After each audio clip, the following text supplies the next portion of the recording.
Hey guys, welcome back to another video. Today's project is going to be another piece of home decor. This time we'll be reupholstering an office chair. This is an office chair that belongs to a friend of mine who has had it since college. And when I tell you this thing is trash, I'm gonna reupholster it. We'll be using this beautiful cowhide suede leather in sand. It is really, it's just everything. So we'll be reupholstering it with this and making it brand new, or as new as we can possibly make it. And before I start to ramble on, I've been staring at this thing for days and I'm ready to rip it to shreds. So yeah, let's get started.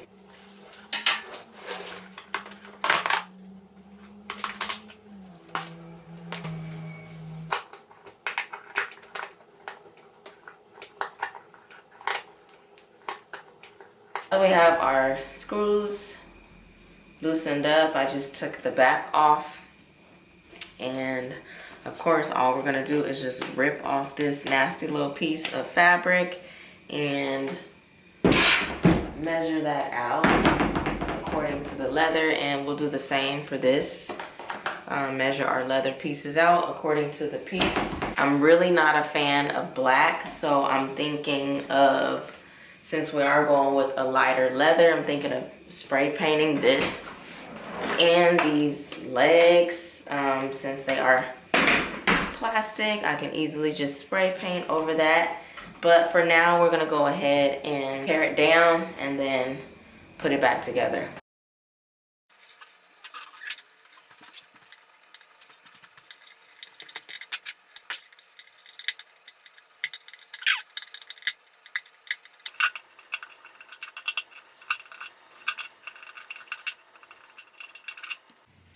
So in taking apart the fabric pieces to see, how much I would need to cut, notice that all the edges of each piece are gathered together. If you don't know what gathered is, that is when they do this treatment along the edges, pretty much so that when you place it around an object, the fabric gathers like this, and you get this form-fitting piece of fabric. So because I've never seen this done with leather, I am going to show you a technique that could work for leather. So for now, I'm just going to finish stretching it completely open so that I can get an exact measurement of this piece, so that I can trace everything out on my leather before I cut it out.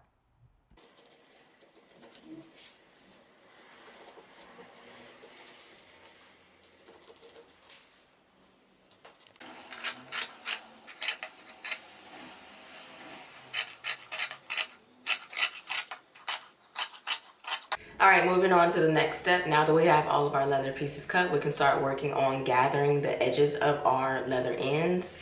I am using a sewing machine for mine because my pieces are fairly big. However, if you do not have a sewing machine, you can also gather your edges via hand. So all you will need is your sample piece of, or your piece of leather, and a revolving hole punch. So I took my leather hole punch. I used the smallest hole because you don't want your holes super big. The thread that I'm using is actually a hand stitch thread. You could also use leather cording. I would recommend the smallest cording that you can find. I'm using a hand stitch thread and it is a 0.8 millimeter. That's big enough. The other thing is that you want to make sure you space out your holes, so that when you start to gather, the holes aren't so freaking close together that you're having issues gathering. So I just punched holes along the edge of my piece. I took my thread and just intertwined it through. Once I have my thread going through, you can knot it at the end, and then I'm just gonna hold the end that I am going to pull. And as you can see, it's going to start gathering the leather. I will show you that again because the camera wants to focus on me. We don't need to focus on me right now. We need it on this leather. So let's do that one more time. Stretch out our piece. You can add a knot at the end, but make sure you double, triple, quadruple knot it so it does not go through the hole. But for now, I'm just going to hold the end that I'm pulling the thread, and it is gathering as I'm doing that. As you can see, it's starting to cinch together. Now, because the ends or the edge is gathered or cinched, you can form fit it to whatever you want it to go on. In our case, we're putting it on a chair. So I want it to form fit the curves and the edges of the chair. And that would be if you are doing it by hand. In my case, because these pieces are pretty big, I'm doing it by machine. The only difference with using a machine is that you want your thread to be as thick as possible, especially when you're gathering, because as you start to pull that thread, you don't want it breaking on you. So use the thickest thread possible, and I would suggest 138. Also, you want to make sure that you are pulling out as much thread as possible. I would say this is long enough, but you want it long enough so that when you start to gather, you have ample amount of thread to pull. And for my stitch size, I'm going to turn it up to a 9 because you kind of want your stitches to be pretty wide apart. You do not want them close together. The closer they are together, the more tedious it will be to gather leather. Additionally, because this piece is super long, I'm gonna do one half with the stitch and then the other half with the stitch. Because if I try to do a continuous stitch going all the way around, it's gonna take forever to gather this one piece.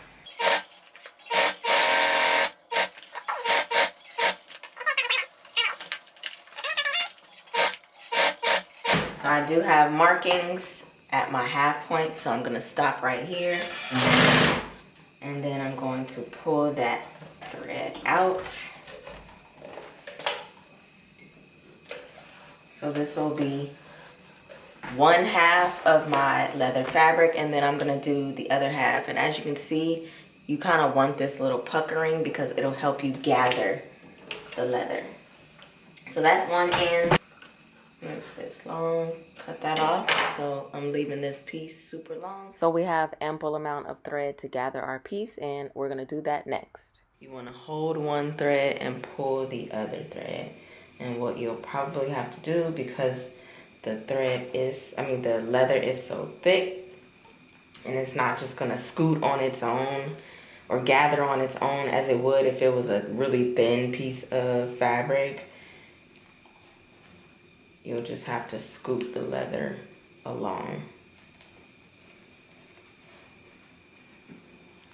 So you'll just continue doing this as much as you can, going all the way around, and that'll start to gather those edges so we can form fit it over the chair. So far we have the top portion of our back piece gathered, but what I'm gonna do before I gather the entire thing, this was just to show you guys how to gather, but you really want to gather it on the actual chair or whatever it is that you're cinching the edges for. So in my case, this is the back piece of our chair. So I'm just gonna go ahead and scoop this on here so that the piece is actually form-fitting the actual chair. Because I'm scooting it on here, it'll probably come loose a little bit, but that's fine. You'll just take your thread and go ahead and do the same technique that I just did right now, just so you can see how it gathers on the actual object.